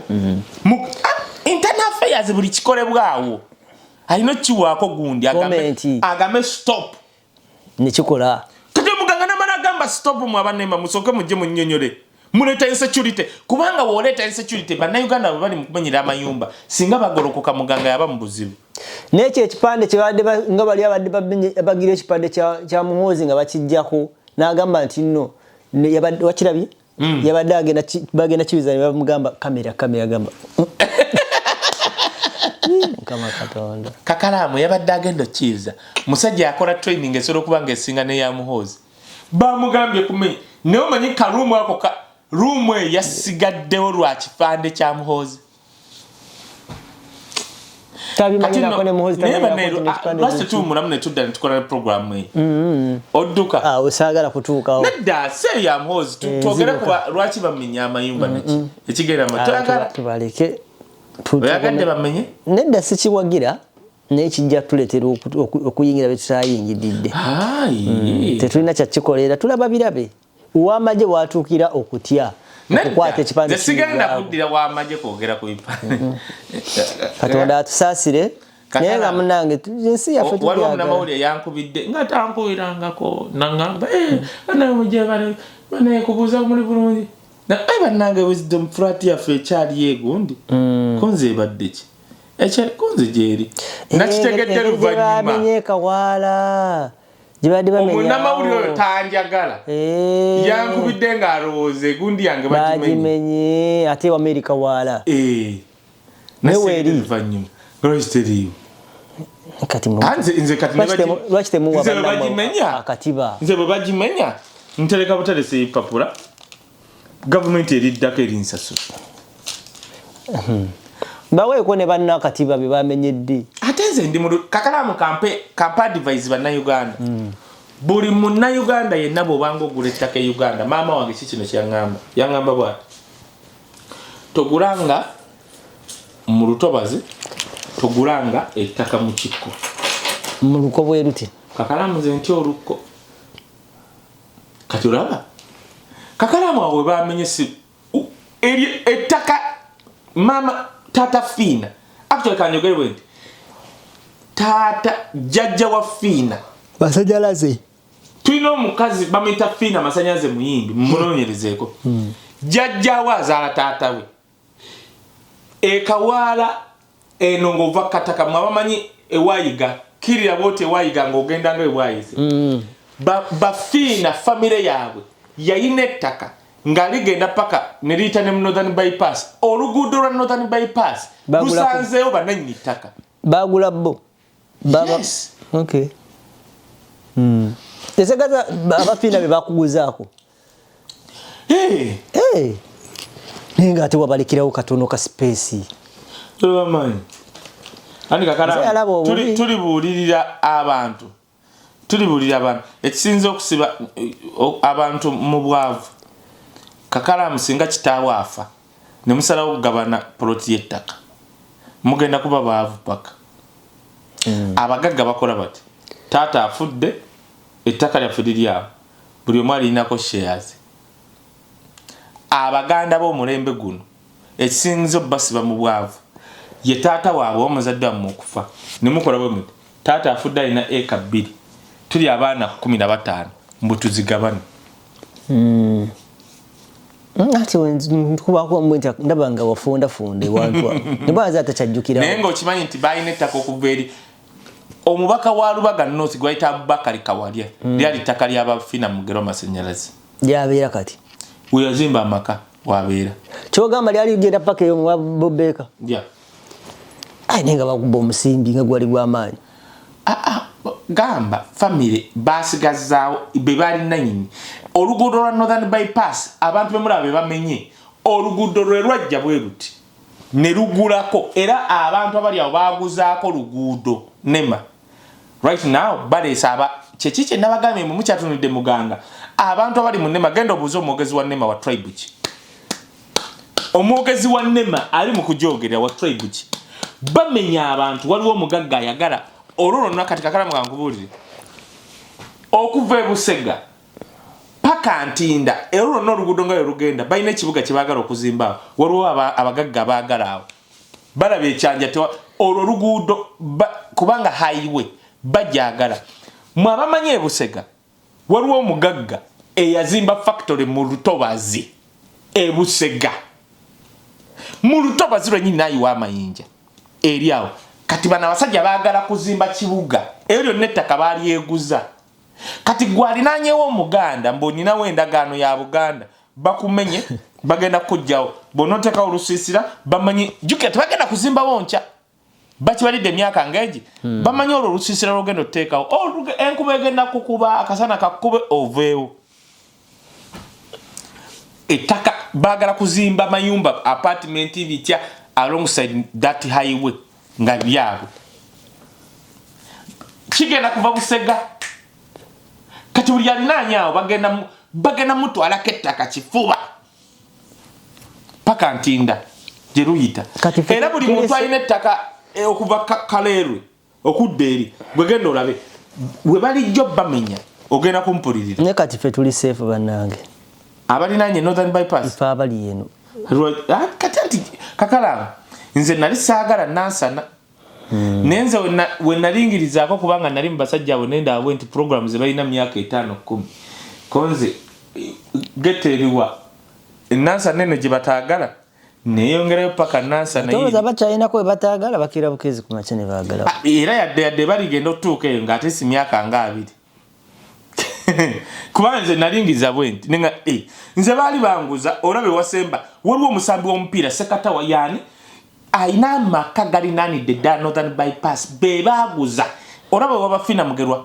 ekyemmanga amaka ago musambi wa mupiira aina ne kamera na buli kimu kyonna awo wenyini ku Northern Bypass batidde ogamenya go bamutidde kubanga ali superstar family yebeera bajja munona bakyagatidde kasaba mulabi batemye bali yene bamutya ate ekyo mu kusoma mulungi teetaba mu byabufuzi so tewali wao kusasula kwonna kuliawo tekuliiwo buli muntu gwe walabyawo njagala okugamba bannayuganda eryo ekkubo lya Northern Bypass ettaka erimu liri mu swamp area eriri eno liri ku lukalu bana abasajja bazze ekyengulu ne bamenya amayumba gawo nga bagamba gali mu swamp area nga balimba baagala mu myaka 10 oba 5 awo wabenga tewali muntu bazimbewo amayumba nga gaabwe kati nga olaba zi highway bo balowooza actually kati nolabayo n'ekintu ekirala waliwo paati emu World Bank yagaana okuddamu obbawa loan ebagamba Uganda yakasaba emirundi ena looni oluguudo lwalina kuba lwa lanes 4 kati ewamu lwa lanes 2 ewamu lwa 4 kati baagala basooke kuba baagala okuddamu okwewola kati babagamba musooke mumalirize ekyo tubawadde ssente emirundi egi kati baagala kusooka kusika ewamu lanes 4 kati woolaba lane 4 ne bagobawo abantu eri gye bagobya abantu baagala kuzimbawo bizimbe byabwe nanange kati basiibule tunabiwulira taddukirira ndulu mukama abatukuumire banywanyi nammwe bwe basendedde ebintu byammwe katubasaasireko saako naffe mutusabire batanaba kutuuka oba oli awo baga tosekerera munno kuba tomanyi kigenda kubeera Uganda Kakalamu teri muntu agenda kuddamu kuba na kike Museveni yagamba mbwensi ezisinga okudevelopinga abantu baba na ttaka liba lya government waliwo omuntu wobeera shocked nobeera ologamba bannange bino mbadde mbiwuliranga ku bantu nga simenti newaffe binaatuuka so gojja laba nga baleese etteeka kino kyolaba bayireeta Trade Bill Act Cement Trade Act bagenze mu Uganda yonna bajja kuleetamu akawaayiro ke baagala ti government webe yagala okukoleraku ekintu ku ttaka eritwala bakusasula luvannyuma ojja kulaba abasajja abo nga batandise okutwala ettaka lya bannayuganda naye akatono nnyo ekyokuddiza bwana Joel Ssenyonyi oba leader of opposition do you agree with it? Akantu ako kansogendayo batukyali gundi tukyalirayo Kakalamu lwaki akantu ako tukatandikako neziba eddakiika 5 era nkulinze wano Kakalamu nina ekintu kyenjagala okugamba Kakalamu kozi gwe kicho Kakalamu Joel Ssenyonyi okumuddiza obwa leader of opposition nalabyeyo n'abaana bazze ku mitimbagano bwe balonze shadow cabinet ya opposition nalabye abaana bazze ku mitimbagano ne bavuma ne bagamba era bavudde mu NUP bazze mu people power yo ani eri aba people power yani abakulira eri ndoza bebekulira okay anti baita people power manyi g'abantu katubasabire bagende mirembe Kakalamu nina kyenjaga kugamba nasese seka era nalabyeyo waliyo blogger era nina ekintu kyenatandise okukkiriza Kakalamu buli omu mu nkyukakyuka kola kituufu waliwo blog omu buli wakeera akeera kuvuma Nambooze Kakalamu bw'oba obadde mu Uganda ebbanga eddene ng'ogoberera ebyobufuzi Betty Nambooze newe yandikoze ensobi kale osobola otunula eno n'obanga atagirabye Kakalamu nze nakeera ne ntwala Bizonto ku ofiisi za NUP nalaba Bedi bwanika ng'avuma Nambooze ne ngamba Bizonto nali ngenze ku NUP nalina kye nali ngenze okukola ne mbaga mujje wano nakola video nali awo tewaliwo na lukuŋŋaana bansanga nali nyimiridde nendaga ensi ya Bedi bwanika yani nga n'omukazi gw'ayina gwe yafunisa olubuto nga mulokole ng'ali mu church ya gundi ya Full Gospel Ntinda ng'omuwala ali mu worship team si gw'ayina gwe wali olabeko ku mukyala wa Bedi bwanika tomulabanga sagala kumumanya nedda abakulembeze bonna bajja naddala abasumba mukyala wa Pasakanja tumumanyi wa Pasasarada tumumanyi Abedi simugoberera ndowooza naye tulabanga ka Bedi bwanika nga azze ne mukyala we naye Bedi bwanika yakeera n'avuma Nambooze ku CBS nenga disi no nze ndi mulokole kulidde mu chati z'abalokole kamba we wino wa Bedi bwanika waliwo blogger akeera okuvuma Nambooze nenga we nipi amukererako ku macha n'amuzze eno Kakalamu ngenda kugamba ebigambo bino Kakalamu simanyi oba oinako ekintu ku mubiri gwe kyali kimenyese oba akagalo oba lwala kana kagalo Kakalamu Nambooze bamuyoolako mu Bulange abasajja ne bamukwata nga tewatya social media nga tennafuuka kino kyeri tetumanyi oba bamurepinga oba bamusiga ndwadde ne bamuzza gomanyi omukazi oyo Nambooze ebintu byasirise ng'omukyalo Omuganda ng'omuntu omukulu twali tukyali awo juzi nga bali mu kulwana Kakalamu nga bakazi abo abantu ba opposition bali mu parliament nga balwana etteeka egirimit lyeme kuyita Nambooze bamumenya omugongo fa abalwanira ku social media teri yatumenya migongo Nambooze bamumenya omugongo era blog oyo najja omanyi Nambooze yekoza bwedakika agenda mu America bamujjanjaba Kakalamu olaba Museveni akkiriza bajjanjabe Nambooze kitegeeza kiri real omukazi bamumenya spinal cord eno giraba ne waba atasobola kutuulanga nze kumala ssaawa ayina special ntebe gy'alina okutuulamu ebyaddala Nambooze yafuuka mulema lwakulwanira bannayuganda kulanga Museveni teyeyongezayo myaka kati bw'okeera n'omuvuma neebuuza ebintu bingi either oli musiru oba tomanyi bya bufuzi kubanga Kakalamu olaba nze nzijja ku social media n'enjogera n'ate sigendangako wali busajja ne bujja kunkuba liiso totuukangawo nange sirina bugumiikirizo nina kye nali ntuuseeko muganda wange nze bantaako ekiguni ne bantwala mu maka g'omugagga omu ate kati naye wali ogenze ku mawuledi oyinza okwogerawo naye bakukwata bakutwalawo mugagga ne bakuwa ne juice awo tolina bakula ebya juice byajja luvannyuma era oba olidde naye okutuuka ew'omugagga tomanyi kyaliwo ate gwe naawe singa buli omu bamukwata bwe bati singa enneeyagala gyeyagala ogimanyi bakutuusa gye baba bakutwala bana bakuleese nga tosobola kugamba mugagga olaba nti bakoze bakukwatanga kano ka surprise kibakwatanga omukazi bamukanzeemuko nga bagenda mu surprisinga ne bamuleetera emundu n'atya agenda okulaba nga bagenda mu propose nti bakukola muna nze Kakalamu nze siri ashemudi kwogera kyobola era ntabula abantu balowooza nti ndi mbega General Sale yakeera bamuleeta report waliwo abantu era kino siri kirumamu waliwo abayimbi aba bagenda eggulu nga bamaze okunonda ku UPRS body ya UPRS Uganda Performing Rights Society ne bagenda wa General Sale ne bamugamba bannanga ono gayi lwaki ne bamuyogera ebintu bye bayogera kubanga munanga omu era wa tribe eyo omusajja n'agamba munoonyereze ko ono gayi ne bamuleeta report nga bamulaga nti ebiseera ebyo David Muhoozi yali asinga okugaba ssente nga CDF ye yagulira isima drone biki ne banoonyereza mu bitongole byonna nga teri kitongole kyali kimpadde ssente oba employee yali General Sale oyo yagamba oyo omwana nali manyi maama we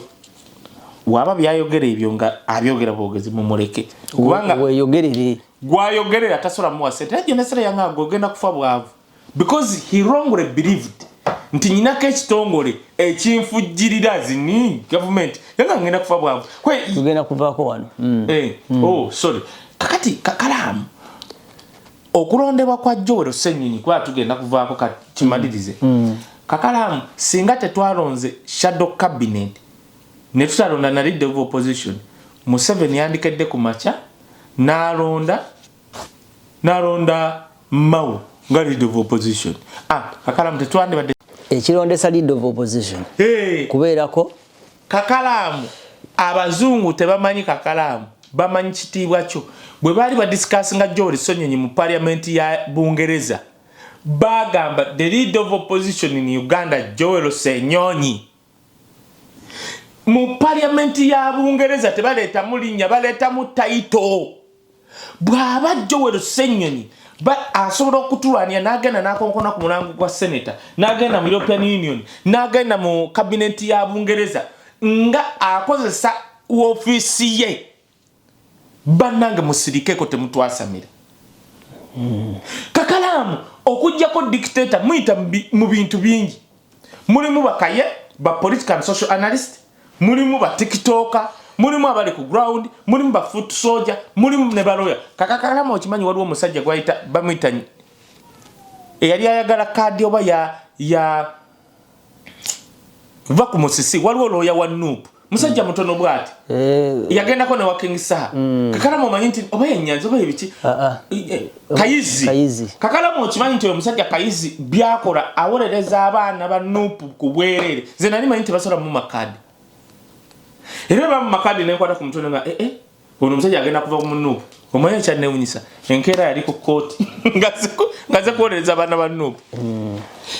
Kayizi gotoogerako ne King Saha yamukubira campaign afune kadi ya Nuupu wallahi tebagimuwa kati osorokera n'ogamba Kayizi talina kyakola omuntu yatumenye omutima lwakwate twogera Malende fene twasirika Shami mu Malende era nze kinewunyisa oba ngambe ku bukalu bwe yazze nga balonda ebifu n'atula bwati nebaze obukulembeze bwa Nuupu bwakedde ne buwa shadow minister wa Kampala shadow minister wa Kampala bamuwadde Zahara Ruirika first of all yabadde mu council tu olete Malende waddayo okulwala emyaka 3 kubanga namboza alwala naye ajja Shami Malende tuddamu mulaba ebyadda byatandikanga byakusa nayo kimanyi nti singa bamashami Malende singa abaana bavuma Nuupu kubanga abaana bajja ku mitimbagano ne boogerera Shami Malende mumuwe kadi nendaonekana akasajja akadayinga enviiri kakwezi bannange bwe mutaba Shami Malende omanyi teyabawa ssente ne bamuwa kadi bwe bamuwa kadi nadda ku kitanda kati ate be bagamba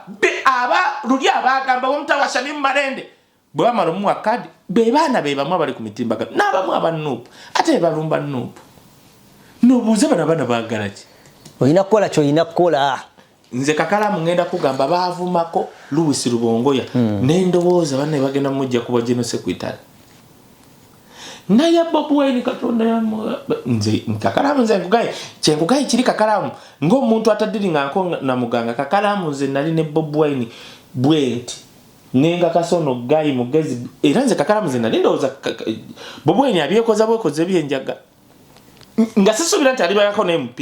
but ebbanga lye namala naye mu ebyo ebyokuyimba natwalako Bobi Wine ewantu enkuba neetonya abantu ne batajja n'atunda bwanaga kakati yanga tukole bwe tuti damote keke oja kulaba engeri gy'ononyonyeramu jjajja Tony ku mafuta awo tujje mu motoka emutukube wekyali bannange yajja omuyimbi ku bwasita Bobi Wine bwe yaliko singa wali oleeta Bebe Cool yandikikoze kati fa batirinze ne Bobi Wine nga temunamumanya fe nteekawo n'omukono tufiira nawo kubanga tumanyi kye tuleete bannayuganda Bobi Wine gwe tumanyi bwe njogera ku mukyala Babi tumanyi gwe twogerako nti ze kakalamu lumu nagenda wa Bobi Wine nga nze simanyi nti balina ekyoto ky'okusaba wakinyonyola wantudduka kakati Joel Osennyonyi kakalamu okumulonda ku leader of opposition ekyoto ky'okusaba temugamba kya busamize abalokole balina kye bayita prayer altar bakuŋŋaana ne basabirako wamu nze kati kakalamu ekyo kiba obedience omuntu atya Katonda kati nze njogera ku Babi Kyagulanyi gwe mmanyi nga sitanamumanya nenga ono mukazi bwafuuka first lady vakuba abeebuzabuza banalaba balina irizi